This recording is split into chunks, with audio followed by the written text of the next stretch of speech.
საქართველოს მე-14 საუკუნის ბოლოს მონღოლთა შემოსევებისა და აღხრების შედეგები ჯერ კიდევ შეიმჩნევა ერთ დროს აყვავებულ ქვეყანაში. სამაგიეროდ ცოტა ხნის წინ განაცხადა გიორგი მწყემარემ სამეფო სტაბილურობის გზაზე დააყენა და საქართველოს ნელ-ნელა უბრუნდება მის პირვანდელ სახეს. მაგრამ, როგორც ხდება, ერთი იმპერიის დაცემის შემდეგ მის ადგილს იკავებს ახალი და ახლაც მონღოლეთის დაშლის შემდეგ ილხანტის დაცემის შემდეგ ერთმა თემურლენგმა ძალაუფლება მოიპოვა და ჯერ ცენტრალურ აზიას და შემდეგ დღევანდელი ირანის მთლიანობა დაიქვემდებარა.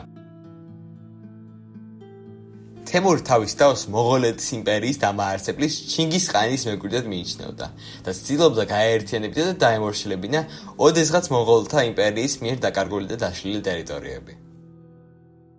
1385 წელს ოქროს მმართველმა თოხთამეშმა კავკასიის გავლით ჩრდილოეთ ირანს შეესია.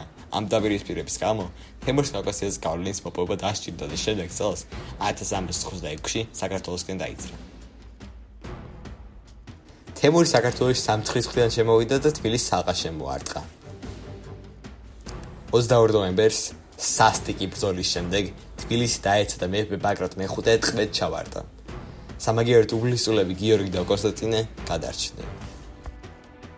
ტყვეობაში ყოფნის დროს ბაგრატმა თემურის ნდობის მოსაპოვად ფორმალურად მიიღო ისლამი. თემურმა ამისთვის გაანთავისუფლა იგი და მას 12000 კაციანი ჯარი გააყოლა. ერთ მხრივ ჩრდილოეთის საზღვრების გასამაგრებლად და მეორე მხრივ საქართველოს ისლამის იძულებით მიღებების ხელშეწყობად. ბაგრატმა ამის შესახებ საიდუმლო დაცნობა თავის შვილებს. საქართველოში დაბრუნების შემდეგ მისმა შვილებმა გიორგიმ და კონსტანტინემ ჩაუსაფრნენ თემურისგან გამოგზავნილ არმიას.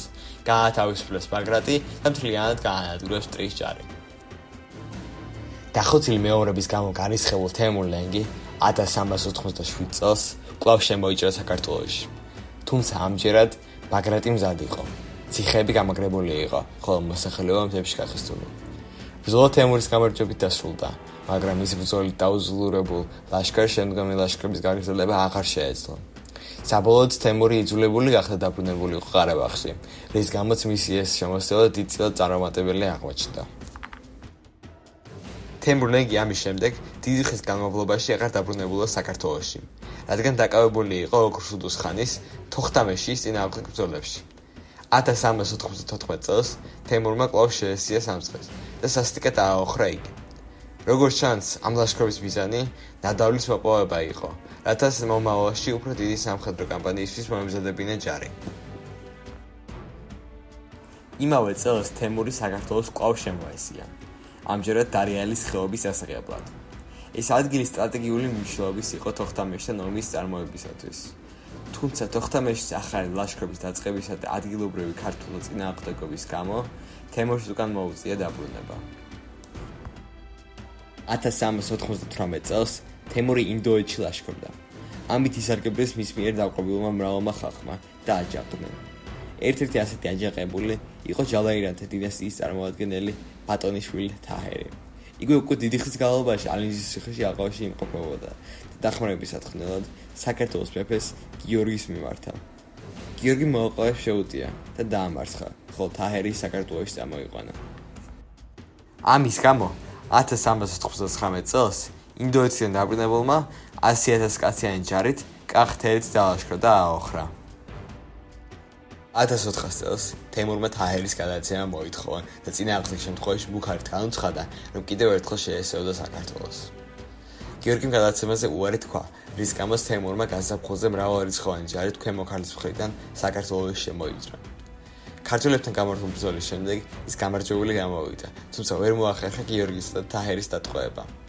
ლაშქრობის ბოლომდე იგი არაერთხელ ეცადა მათ შეპყრობას, თუმცა უშედეგოდ. სამაგიეროდ ამ პროცესში აიღო ქვემო ქართლის 15 ციხე, დაიპყრო დედაქალაქი, დაარბია ქსნის ხეობა, დაანგრია გორი და აოხრა ბევრი სხვა ადგილი. ამ მეტად დამანგრეულ შემოსევის შემდეგ გიორგიმ ქვეყნის აღდგენა დაიწყო და თაჰერი ოსმალეთში გაუშვა. 1401 წელს საქართველოს საზღვრებთან თემურლენგის ლაშქარი აღმოჩნდა. ისინი ქვეყნის სიღრმეში შემოსევას აპირებდნენ, როდესაც გიორგიმ ზავის შესთავაზა. ზავის პირობები ასეთი იყო. საქართველო გადაიხდიდა ხარკს. მოთხოვნით შესრულდებოდა სამხედრო ბეგარას. ქარავნებისთვის არ ჩაკეტავდა გზებს. საქართველოში არ შეუწყროდებოდა მუსლიმებს. მუსლიმურ ქვეყნებში ქართველები აშკარად არ შეასრულებდნენ ქრისტიანულ წესებს. სანაცვლოდ საქართველო თემურლენგის უსაფრთხოებო საფრთხეს იღებდა.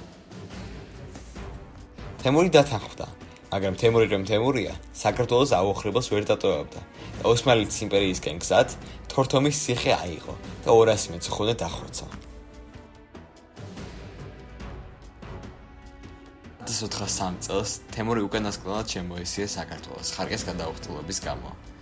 მან დასავლეთ საქართველოში ილაშქრა და აქამდე აღებელი ბირთვის ციხე აიღო. თემური 1405 წელს ჩინეთის ლაშქრობის დაგეგმვისას გარდაიცვალა. ამან დატოვა თავისი სახელმწიფო არასტაბილურად და დაშლილად მის შვილებში. გიორგი მეშანცი არ გაუშვა და დაკარგული ტერიტორიები უკან დაიპყრა და დროებითაც საქართველოს ეროვნული საზღვრები აღადგინა.